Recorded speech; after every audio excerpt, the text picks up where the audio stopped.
दोस्तों ये हमारा फाइनल लेसन है। इसमें हम लोग स्ट्रैटेजी और ऑप्टिमाइजेशन के बारे में बात करते हैं। इसका हम लोग कोई डेमो नहीं देखेंगे, बट हम लोग इसी माइंड मैप से समझते हैं कि हम लोगों का वो कौन कौन से बेस्ट प्रैक्टिसेस है, क्या स्ट्रैटेजी है, क्या ऑप्टिमाइजेशन का ट्रिक है जो हम लोगों को मैक्सिमाइज करने में हेल्प करेगा अपने बिजनेस को। सबसे पहला जो स्ट्रैटेजी, सबसे पहला जो ऑप्टिमाइजेशन का ट्रिक है वो ये है कि आप स्प्लिट टेस्टिंग पक्का से करिए। स्प्लिट टेस्टिंग से आपको मालूम पड़ेगा एक्चुअली आपका क्रिएटिव वर्क कर रहा है या नहीं कर रहा है। नॉर्मली क्या होता है, नॉर्मली लोग ये प्लान करते हैं और ये समझते हैं कि उनको अपने बिजनेस के बारे में वो पूरी चीज़ों के बारे में नॉलेज है, उन्होंने ऑलरेडी उसके बारे में रिसर्च कर लिया है, उनको वो सारी चीज़ें मालूम है कि उनको ऑडियंस को कैसे क्रिएटिव्स पसंद है। तो ये जानना बहुत अच्छी बात है, बट साथ ही साथ आपको इसको वेरीफाई करना पड़ेगा। और वो वेरीफाई सिर्फ डेटा ड्रिवन हो सकता है कि जो आप सोच रहे हैं, जो आप कैलकुलेट किए हैं, वो सिर्फ आपका वहम है या फिर वो हकीकत में भी वर्क कर रहा है। तो इसको करने के लिए एटलीस्ट आप यहाँ पे 4 से 5 अलग तरीके के ऐड क्रिएटिव्स, ऐड सेट्स बनाइए, अलग अलग टीम से बनवाइए, ताकि आपको मालूम पड़े कि आपके ऑडियंस के लिए कौन सा वो क्रिएटिव है, कौन सा वो आइडिया है, थीम है जो आपके लिए वर्क कर रहा है। स्प्लिट टेस्टिंग करना बहुत ज़रूरी है। साथ ही साथ आपको स्प्लिट टेस्टिंग करने के लिए एड सेट्स और क्रिएटिव्स डिफरेंट बनाने पड़ेंगे, तो वो आप पक्का से करिए। नेक्स्ट है फेसबुक पिक्सल ऐड करना। फेसबुक पिक्सल ऐड करना बहुत ज़रूरी है। फेसबुक पिक्सल अगर आप ऐड करेंगे तो आप उनको रीटारगेट कर सकते हैं और ये दोनों ही आपस में इंटरकनेक्टेड है, तो ये करना बहुत ज़रूरी है। अगर आप फेसबुक पिक्सल नहीं डालते हैं, फेसबुक कॉन्टीन्यूसली नए नए ऑडियंस को सर्च करके आपकी वेबसाइट पे ट्रैफिक लाता रहेगा, वो लोग देखेंगे और बाउंस ऑफ हो जाएंगे, फिर आपको दोबारा नहीं मिलेंगे। अगर आप फेसबुक पिक्सल डाल के रखेंगे तो एक फनल की तरह काम करेगा। आप फर्स्ट ऐड दिखाने के बाद आप सेकेंड ऐड सिर्फ उन्हीं लोगों को दिखा सकते हैं जिन्होंने आपका फर्स्ट ऐड देखा है। थर्ड ऐड आप उन्हीं को दिखा सकते हैं स्ट्रिक्टली जिन्होंने आपका सेकेंड ऐड देखा है। तो इस तरह से आप उनको स्टेज बाय स्टेज अपने फनल से मूव कर सकते हैं। तो ये मूव करने के लिए आपको जानना पड़ेगा कौन से लोग हैं जो आपके वेबसाइट पे एंड अप हुए, आपके वेबसाइट पे गए। अगर आप ये चीज़ नहीं समझते हैं और ये चीज़ आप फेसबुक पिक्सल के थ्रू आप ये डेटा पॉइंट्स नहीं लेते हैं, तो आप एकदम ब्लाइंड आई आपको मिलेगा और आप समझ नहीं पाएंगे। आप कॉन्टिन्यूसली न्यू ऑडियंस को रीच आउट करेंगे, जो आपका जो पूरा बजट है उसको इंक्रीज़ करता जाएगा। तो आप ये पक्का से करिए।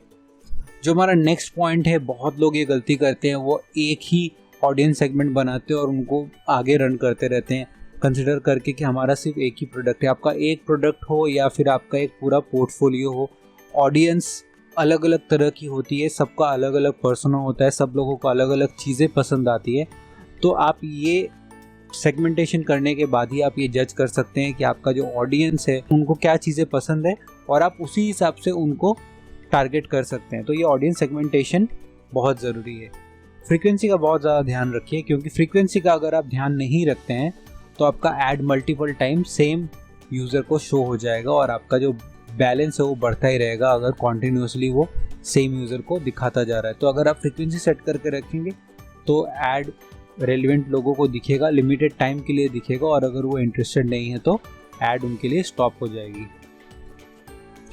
नेक्स्ट इन लाइन कॉग्निटिव बायस, ये बहुत ही ज़्यादा ज़रूरी है। कॉग्निटिव बायस, अगर आप ये टैक्टिक्स आपको मालूम है तो आप अपने एड्स पे इस तरह का कॉपी इतना अच्छे से लिख सकते हैं ताकि वो कुछ ऐसे मोटिवेशन है जो वो इंस्पायर कर सकता है, ट्रिगर कर सकता है, कुछ ऐसे सोशल प्रेशर्स हैं जिनको वो टारगेट कर सकता है। इसके अलावा स्कैरसिटी है, इमोशन है, तो बहुत सारे ऐसे बायसेस हैं जो ह्यूमन नेचर में इंस्क्राइब्ड होते हैं, आप उनको टारगेट कर सकते हैं। उससे जो यूज़र है वो एक्शन लेने का जो कैपेबिलिटी और बढ़ जाता है, वो और ज़्यादा आपके ऐड से इंगेज होना चाहता है। इन सब चीज़ों का ध्यान रखिए। पूरा इन्फॉर्मेशन अगर आप अपने ऐड में दे देते हैं, रिवील कर देते हैं, तो वो वहीं पे पढ़ेंगे और वहीं पे वो बात ख़त्म हो जाएगी। लेकिन अगर आप कॉग्निटिव बायस का जो प्रिंसिपल्स है उसको आप अगर अप्लाई करके रखते हैं तो लोग फोर्स हो जाएंगे आपके लैंडिंग पेज पे जाने के लिए और जानने के लिए। तो इन सब चीज़ों को आपको मेक श्योर करना पड़ेगा कि आप अपने ऐड में अप्लाई करते हैं। नेक्स्ट है हमारा लीड मैग्नेट। बहुत ज़्यादा ज़रूरी है। मैं अपने सारे क्लाइंट्स और सारे स्टूडेंट्स को ये बहुत फ्रीक्वेंटली बोलता हूँ कि आप लीड मैग्नेट्स का यूज़ करो। आपको कितना भी अपने प्रोडक्ट पे भरोसा हो, आप समझ लो कि वो आपका बायस नेचर है जो वहाँ पे वो कॉल ले रहा है, बट हो सकता है कि सामने जो आपका ऑडियंस है वो आपके प्रोडक्ट के बारे में अभी उतना नहीं जानता है और आप अभी उनको इंटरेस्ट नहीं करा पा रहे हैं, तो पहले ही से ही अगर फर्स्ट ऐड से ही आप उनको अपना प्रोडक्ट का सेल करने के लिए आप उनको ऐड दिखाने लगोगे मिडिल ऑफ द फनल वाले लोगों को, तो वो वर्क नहीं करेगा। आपको कुछ ना कुछ एक लीड मैग्नेट देके उन लोगों को अपने पेज पे लाना पड़ेगा। उनको कोई एक आप फ्रीली कोई एक चीज़ जो है वो आप ऑफ़र करो, अपना बेस्ट कंटेंट, कोई ब्लॉग पोस्ट, कोई चेकलिस्ट, कोई चीट शीट उनको ऑफ़र करिए, फिर आप उनको अपना एड्स दिखाइए। उस हिसाब से लोगों को ज़्यादा रेलिवेंसी मिलता है, वो आपको जल्दी पहचाने लगते हैं। आपके कंटेंट के ऑलरेडी गो थ्रू करने के बाद उनका जो ट्रस्ट एंड क्रेडिबिलिटी फैक्टर है वो और ज़्यादा बढ़ा रहता है। So don't forget, lead magnet use करना बहुत ज़रूरी है। सेल्स फनल एग्जैक्टली सिमिलर, जैसा मैंने आपको ऊपर बताया, ये यूज़ करना बहुत ज़रूरी है। आप धीरे धीरे अपने स्टेजेस पे आगे मूव करना है। मूव करने के लिए आपको मालूम होना चाहिए कि आपका जो लीड है वो इस पॉइंट इन टाइम पे कहाँ पे है। सो इसके लिए आप एक्टिव कैंपेन यूज़ कर सकते हैं। एक्टिव कैंपेन फनल पे किस स्टेज में आपका जो यूज़र है वो कौन सी स्टेज में, उसी हिसाब से उनको एड्स ट्रिगर करता है। और जैसे ही आपका जो यूज़र है आपके सेल्स फनल से next part of the funnel में मूव करता है, तो एक्टिव कैंपेन उस ऐड को पुल कर लेता है और रेलिवेंट स्टेज ऑफ फनल के हिसाब से उनको एड्स दिखाता है। सो इस हिसाब से आपको मैनुअली स्टार्ट और स्टॉप नहीं करने की ज़रूरत पड़ती है अपने एड्स पे। सो सेल्स फनल यूज़ करना एक बहुत ही सुपर्ब स्ट्रैटेजी रहेगी। लास्ट है हमारा पावर वर्ड्स, जैसे अनलिमिटेड, फ्री, फिर और भी जो एक्शन लेने के जो पावर वर्ड्स होते हैं वो आप गूगल में देख सकते हैं। आपके बिजनेस से रेलिवेंट जो एक्शन लेने के लिए एक्शन वर्दी पावर वर्ड्स है उनको यूज़ करना बहुत ज़रूरी है। इससे यूज़र के इंगेजमेंट का परसेंटेज और बेटर हो जाता है। सो दोस्तों, ये कुछ ऑप्टिमाइजेशन और स्ट्रैटेजी के टिप्स एंड ट्रिक्स थे, बेस्ट प्रैक्टिसेस थे जो आप अप्लाई कर सकते हैं।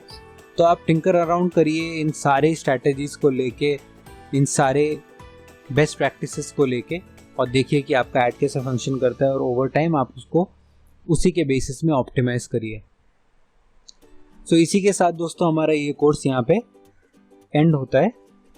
तो हम लोग मिलते हैं अगले कोर्स में। Thank you so much.